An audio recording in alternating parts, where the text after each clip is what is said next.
Hello everyone, good morning. Welcome to investment Mantra by Jitendra. तो आगे बढ़ते हैं हमने यहाँ पे फंडामेंटल सीखा है कंपनी का। आपने पुराने वीडियोस, अगर कोई दिक्कत आ रही है तो आप हमारे पुराने वीडियोस को देख सकते हैं। उनमें मैंने फंडामेंटल एनालिसिस बताया है कंपनी को, कैसे जज करते हैं कि कंपनी अच्छी है या बुरी है। तो हमें इंडिविजुअल तो ये समझ में आ गया, बैलेंस शीट देख के, इनका डेटा देख के ये रेशियोज आपको नेट पे मिल जाएगी कंपनी की। इसके बेसिस पे कि कंपनी कितनी अच्छी है, कंपनी में गड़बड़ कहाँ पे है, क्या रेशियो अच्छा है या बुरा है। तो इसी के साथ हम आगे बढ़ते हैं। अब हमारा जो ये सीखने के बाद में हमारा मकसद है कि कंपनी को, बेस्ट कंपनी को सेलेक्ट करना, to pick the right company, best company को, जो कंपनी दमदार हो। राइट। हमारे पास अराउंड 4000 कंपनीज़ हैं एनएससी बीएससी की साइट पे लिस्टेड। इन 4000 कंपनीज में से हमें अपने पोर्टफोलियो के लिए कुछ कंपनी सेलेक्ट करनी है।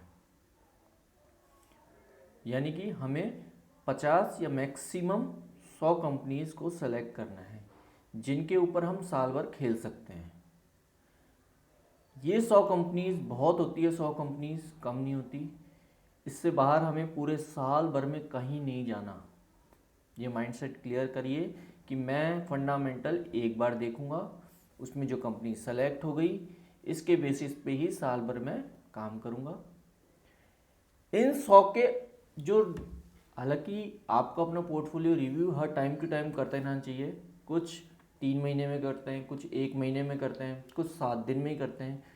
तो आप ये मेजर जो माइंडसेट करना है वो साल में एक बार कर लीजिए, मैक्सिमम 2 बार, और भी ज़्यादा किसी को है तो 3 बार कर लीजिए, सफिशेंट है। क्योंकि ज़्यादा करना भी अच्छा नहीं होता। आप बार बार कंपनीज को चेंज करेंगे तो आप ब्रोकर के लिए अगेन पैसा बना रहे होंगे, आप खुद के लिए तो पैसा बना नहीं रहे होंगे। और आप इतने कितने श्योर हैं कि जो मैंने सेलेक्ट किया, नहीं पहली बार गलत था, मैं अब की बार सही हूँ? कोई सेट ऑफ थ्योरी यहाँ पे भी नहीं चलती। तो इसलिए हमें मैक्सिमम 2 या 3 बार ही फंडामेंटल एनालिसिस साल के अंदर मेजर सिलेक्शन के लिए देखना पड़ेगा। उसके बाद में माइनर सिलेक्शन के लिए जो क्वार्टरली रिजल्ट्स आते हैं उसके बेसिस पे हम देखते हुए कंपनीज को चेंज कर सकते हैं, स्विच कर सकते हैं। 4 बार क्वार्टरली रिजल्ट्स आएंगे तो 4 बार आप अपना पोर्टफोलियो थोड़ा बहुत ऊपर नीचे कर सकते हैं। तो ये स्ट्रेटजी है जो अपनी कॉपी में लिख लीजिए कि हमें ज़्यादा पोर्टफोलियो को रिवाइज नहीं करना है।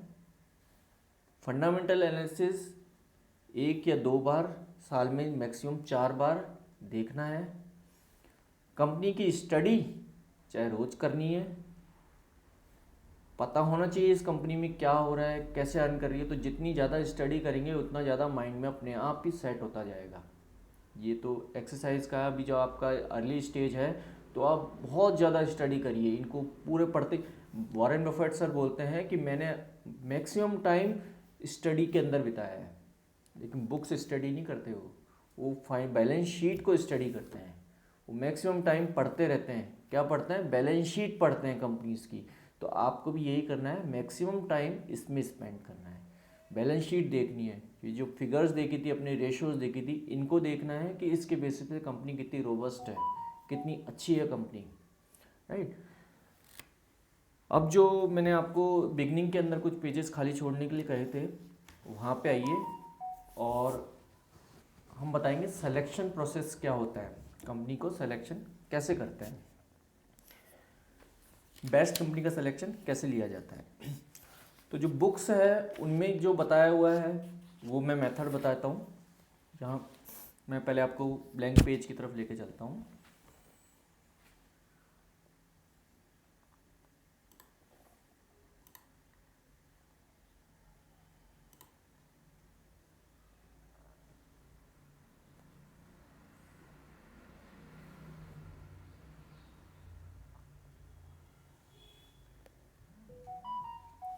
राइट।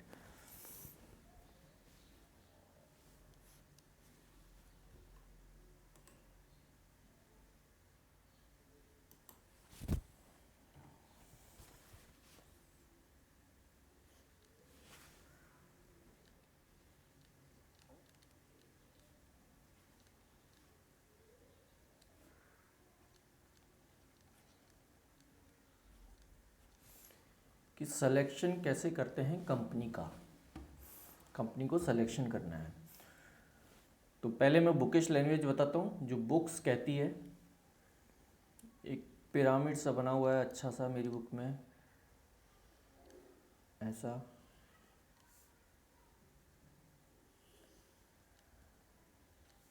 इस पिरामिड के 3 पोर्शंस कर रखे हैं।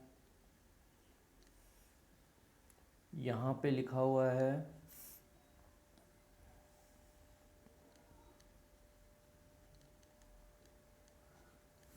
Understand economy,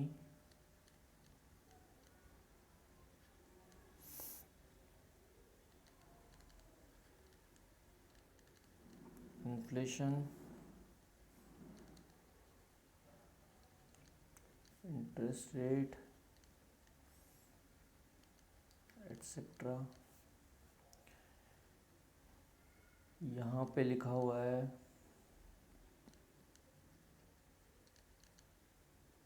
understand the sector,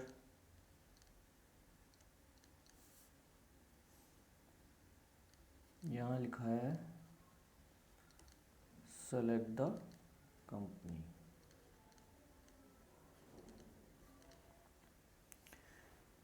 this is top down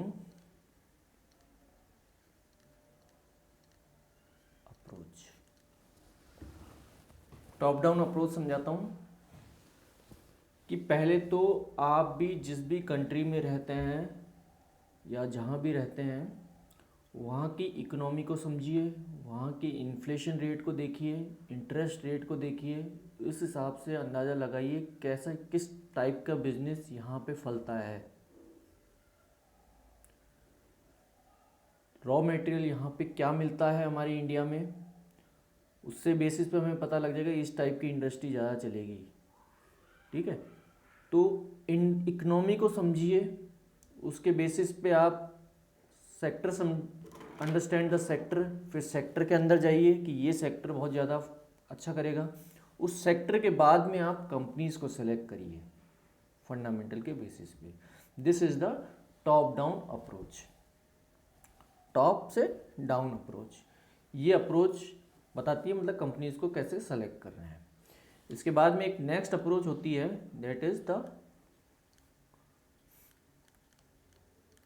bottom up approach.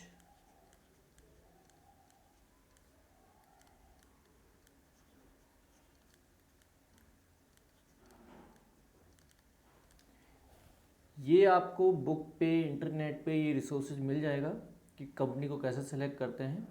तो आपको यही थ्योरी मिलेगी, लेकिन ये थ्योरी होने के बाद में मैं मेरी थ्योरी बताऊंगा मैं कैसे सेलेक्ट करता हूँ, राइट। वो थ्योरी सिर्फ मेरी ही होगी, कहीं नहीं मिलेगी आपको। बॉटम अप अप्रोच में क्या करते हैं, कंपनी देखते हैं कौन सी है, रिलायंस है, अच्छा आपका सेक्टर कौन सा है, सेक्टर पे जाते हैं, ऑयल गैस वगैरह जो भी है आपका। इसके बाद में इकोनॉमी को देखते हैं, हाँ इकोनॉमी इसके लिए फेवरेबल है, हाँ है, तो ठीक है चलो ये कंपनी ले ली। दूसरी कंपनी लेते हैं, कपड़े की इंडस्ट्री की कंपनी ली, इसकी सेक्टर कौन सा है, टेक्सटाइल सेक्टर है, सेक्टर ये इंडिया में कैसा है, अच्छा है, इसके लिए सरकार ने कुछ कर रखा है, इनको इंटरेस्ट वगैरह दे रखा है कि हाँ दे रखा है, फ़ायदा पहुँचाती है, हाँ देती है, जीएसटी वगैरह इस पर कम है, हाँ कम है, तो ये इंडस्ट्री भी अच्छी है, चलो ये सिलेक्ट कर ली। तो ये होती है थ्योरेटिकल मेथड, कैसे कंपनी को सेलेक्ट करते हैं। थ्योरेटिकल नहीं, प्रैक्टिकल करते हैं, लेकिन हम जो नए लोग हैं उनको ये सब चीज़ें नहीं पता, इकोनॉमी नहीं पता भारत की क्या है, इन्फ्लेशन रेट क्या है ये नहीं पता, अपडेट होती रहती है, कोई अपडेट होना नहीं चाहता। इंटरेस्ट रेट क्या चल रही है नहीं पता हमारे को, कि बैंक इनको कंपनीज़ को लोन किस रेट पे मिल रहा है हमको नहीं पता। तो हमें ये सब चीज़ें जब नहीं पता तो हम ये top down bottom down approach को नहीं अप्लाई कर सकते, right. This is the approach जिससे हम कंपनीज़ को सेलेक्ट करते हैं। ये अप्रोच लिख लीजिए, क्योंकि फ्यूचर में जब आपको नॉलेज होगी तब आप यही अप्रोच यूज़ करने वाले हैं। बेस्ट सेक्टर को सेलेक्ट करोगे और इकोनॉमी को फिर भी इग्नोर कर दोगे, बेस्ट सेक्टर को सेलेक्ट करेंगे, then we will select the company, right. I hope ये लिख लिया होगा आपने। अब जो बहुत इंपॉर्टेंट चीज़ आने वाली है, जिसको फ्रंट पेज पे लिखना है, वो रूल सिखाऊंगा मैं, कंपनी को सेलेक्ट कैसे करते हैं।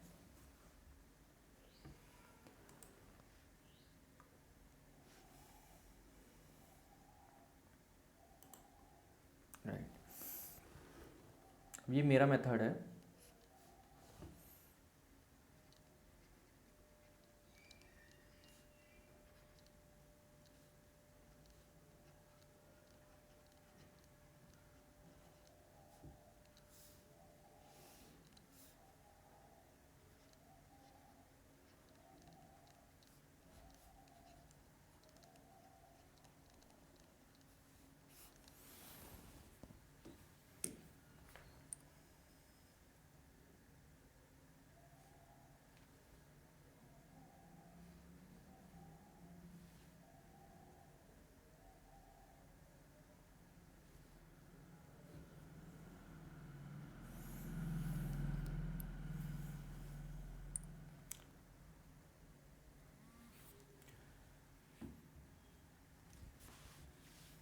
एक एग्ज़ाम है, इंडिया में होता है जो, जिसका नाम है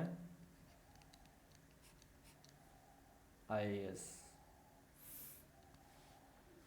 इसमें बेस्ट कैंडिडेट को सेलेक्ट किया जाता है।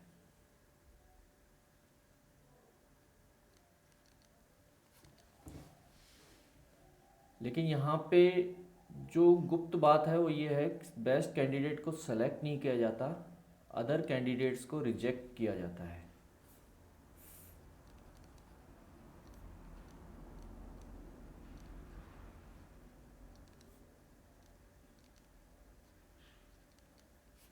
तो रिजेक्शन के बाद में जो लास्ट बचता है वो आपके पास सेलेक्टेड कैंडिडेट ही बचता है।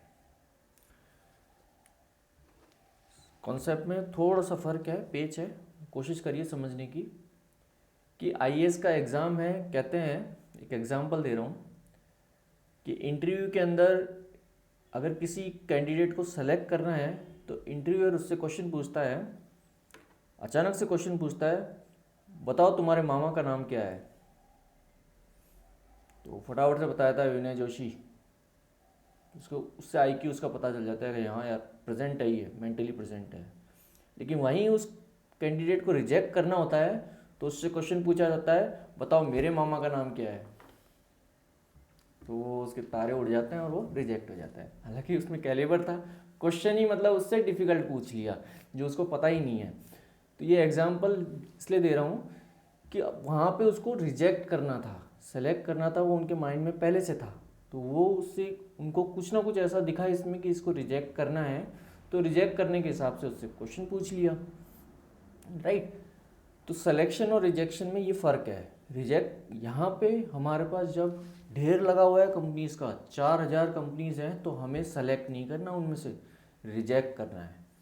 इसकी ये परफॉर्मेंस एक भी ख़राब है तो उसको बाहर निकाल दो। क्यों निकाल दो? हमारे पास दूसरा ऑप्शन अवेलेबल है। अगर हम उसके ऊपर दिल लगाए बैठे रहेंगे तो ऐसे तो हमारी लिस्ट 1000 में पहुंच जाएगी। हमारे पास 4000 कंपनीज़ है, उनमें से 100 सेलेक्ट करना बहुत बड़ा गेम है। सेम IAS वाला है जहाँ पे कैंडिडेट्स की जो तादाद है, काउंटिंग है, वो बहुत बड़ी है। तो वहाँ पे भी जब उनको 100, 200, 500 जो भी फिगर होती है वो सेलेक्ट करना होता है।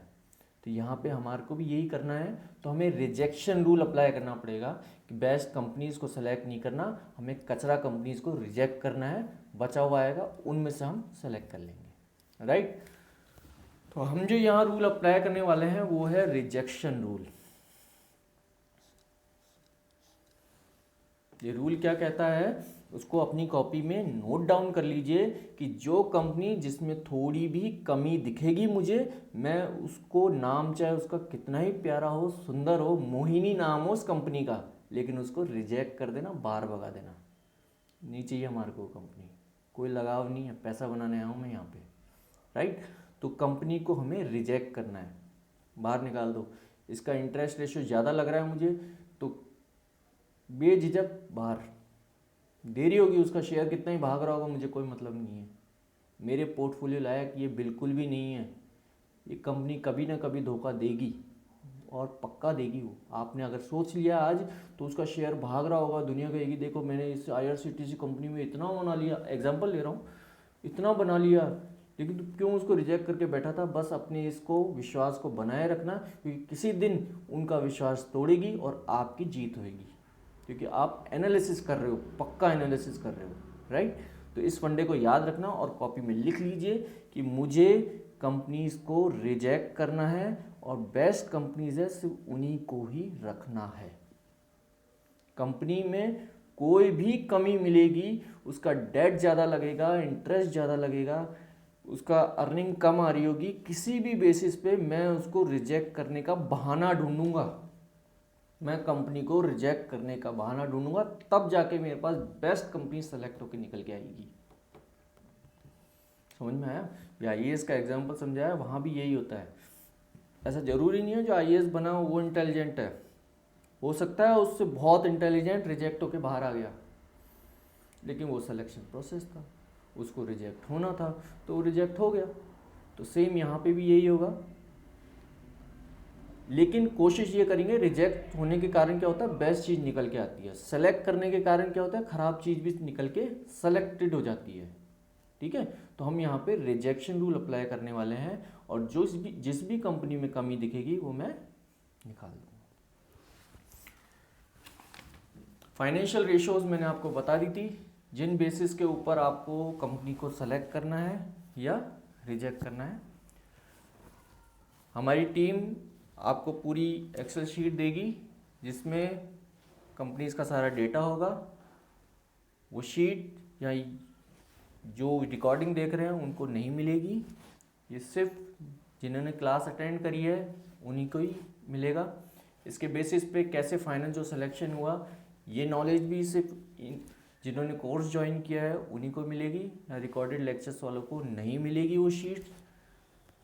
इसके लिए आप बाकी काफ़ी नॉलेज मैंने पुराने लेक्चर्स में दी है, वहाँ से आपको हिंट मिल जाएगी कि कौन सी शीट की बात कर रहा हूँ मैं और कौन सा डेटा कंपेयर करने वाला हूँ। इसी के साथ मैं आज का लेक्चर क्लोज करता हूँ। Thank you, bye guys.